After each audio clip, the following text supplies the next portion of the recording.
saluyot. Yan siya. Tapos, may okra tayo and then, tomato. And, tapos itong hot sauce. Lagyan ka ng hot sauce.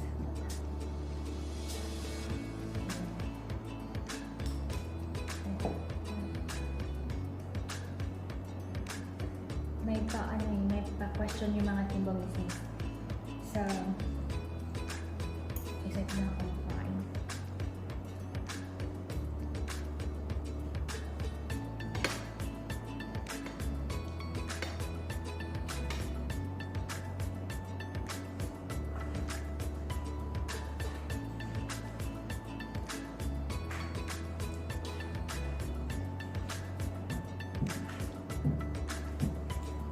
So, first question, what is the biggest fear in life?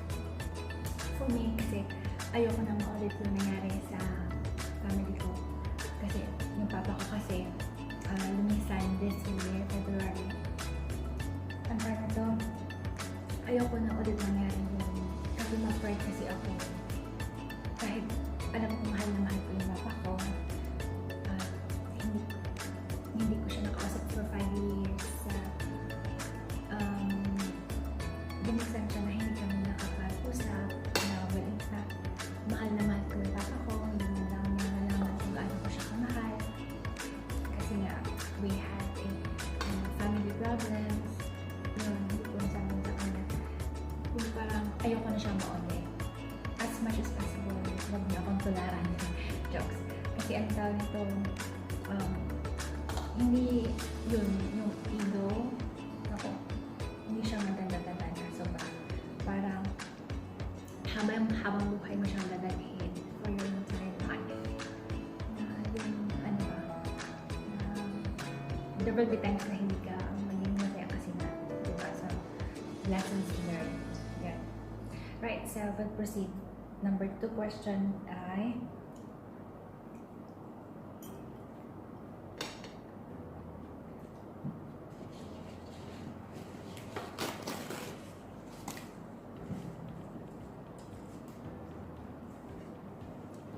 what's something you want to learn or wish you're better at?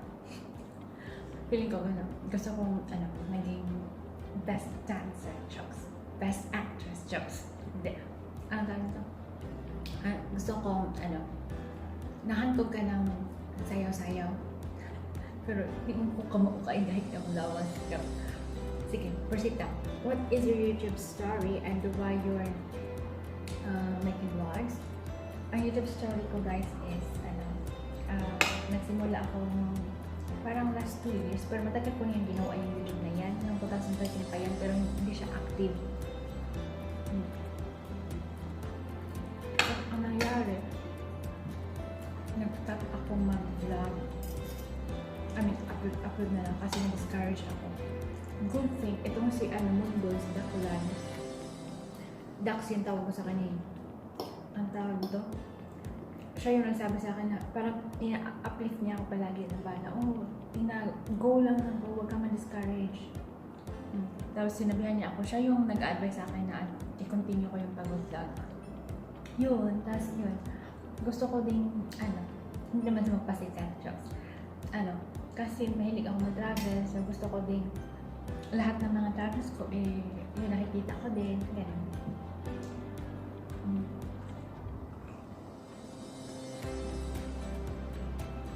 Next question.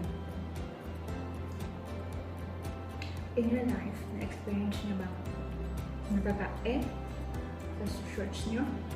I'm so pleased to tell us the story. So far, hindi ko pa na-try. Hindi ko pa na-try na natatae sa shorts ko. Almost. Oo, almost siya. Tapos, next question. What are your top 3 turn-ons? Top 3 turn-ons ko ay sexy. Of course, matigas. Malaki. Matigas yung, ang tawag nito, may 6 packs ba? Yung matigas yung mahawakan yung dito. 6 packs. Tapos, malaki yung yung puwet. Chops. Tas, next questions is, what sex positions do you like? And why? For me, siguro, mas sexy yung doggy style. Or quickie time. Jokes. Ang tawag nito. Next. What is the most embarrassing moments as adult? My most embarrassing moments as adult, yung nangyari sa akin na nasa part ako, tapos na ako, hindi ko na mapigilan talaga. Ang layo kasi ng CR. So, ginawa ko, twice yun nangyari sa akin. Naka-jumpsuit ako eh. Pumunta na ako dun sa gate. Kasi yung jumpsuit, alam niyo yung jumpsuit. Lahat buo yun na damit. From here to tapos i-open mo siya. As in, typical na i-open mo siya lahat. So, ang nangyari doon ako, pumunta sa gilid ng may mga car na napapark, pero may mga grass. So, confident ako doon. Humbad, yung sabi ko, ay naku, walang tao. Tingin ako walang tao. Humbad. Tinanggal ko yung jumpsuit ko. So, na lang, kita yung upper ko, kita yung puwet ko. Hindi ko malaman pala, yung pagkaalis ko, sabi ko, wow, successful ang pag-ihig ko. Yun pala, after nung umalis ako, naku, may tao pala sa loob ng car na doon sa, malapit sa, inihian ko. Lalaki pa. Yun, pinakakahiya talaga, super. Tapos, sige, proceed tayo sa next question. Why do people or your friends most often criticize you? My friends often criticize me about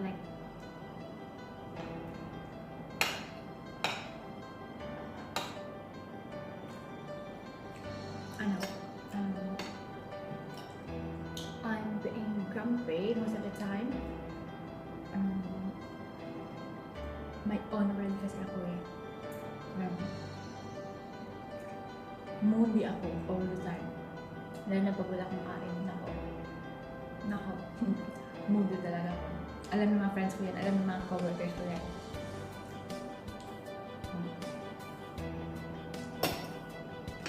Magiging tigre ako. Yes. How do you deal with toxic people? Nako, hayaan na lang yan. Hindi ko kasi gusto ini-entertain eh. I mean, laylo-laylo lang. Yan. Tapos, next. Na-experience mo na bang pumutot sa public? Of course. Many times. Pero, how do you react when people hear it? Napag-pretend ako na hindi ako yun, of course. Nakakahiya naman kasi. Hindi naman kasi marami kasi, usually kasi pag nasa train, nag-aantay ka ng train, or sa metro doon, ako, pag morning, utot ako ng utot. Parang ibang tawag mapasanindan, ang tawag ko. Parang sila iba yung mapasanindan.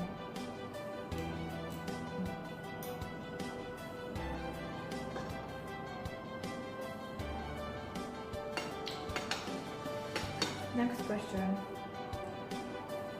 If your partner, husband, or wife, BF, kiss you, what part of your body want to be kissed? Colors? Jokes. Hindi. Pag may BF ako, gusto ko sa forehead. But feeling ko kasi respectful siya. Ganun, parang sweet niya. Jokes. Next question is, ano ang susunod mo? Sigaw ng puso or sigaw ng nanay o anak mo? I have to be serious dito. Feeling ko sigaw ng nanay ko. Lap na lap ko kasi mama ko eh. Kahit alam niya yung lalaki na yung sinare ko niya sa kanya dati na mayroon akong BF na ganyan, ayaw niya, yun. Takot ako sa mama ko eh. Jokes. Lap ko yung mama ko. Sobra. is your age when you lost your virginity and to who? Siguro mga 25? Sige, hindi ko na maano. Travel ako, tapos foreigner, of course, jobs. Example. Sa mga single pa, ilang taon plano ng mag-asawa? In God's will, in God's time, in God's plan. Siguro, si Lord na bahala. Tapos, ilang taon na kayo nakatikim o nakainom ng alak?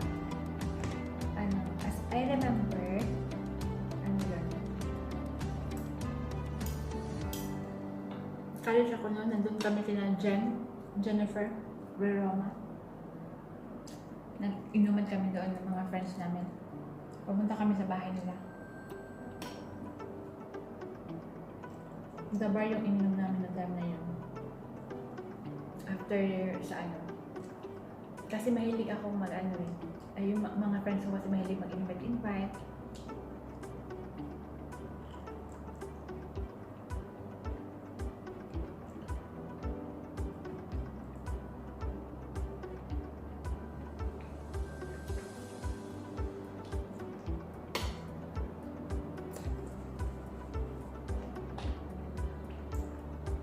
Next. What is one thing you do that you don't want anyone else to know about? Feeling ko yung pag-yoga. Jokes. Hindi kasi, nag-exercise ako. Gusto kong lumaki yung puwet ko na kung hindi naman totoo. Hindi naman lumaki yung puwet ko. Gusto ko din lumaki yung baby ko. Hindi naman, lumalaki. Ayoko sabihin sa mga friends ko nag-exercise ako para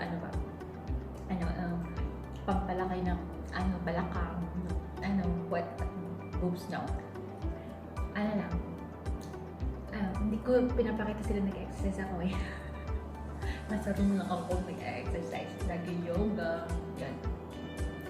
At pag lumalabas ako sa park doon, nahiya ako mag-invite na, let's do running, or let's natatamad ako niyan. Do you sleep with the lights on or off? Of course, lights on! Para makita natin yung reaction ng dalawa jokes. Kasi, I actually sleep na na may ilaw kasi I have nyctophobia. Nagkaka-nightmare ako most of the time pag walang light. Ganun. Pag binabangot ako, yun na, nyctophobia. Next question. Naku, hindi ko pa naubos. What smells makes you happy? Smells. Ano smells?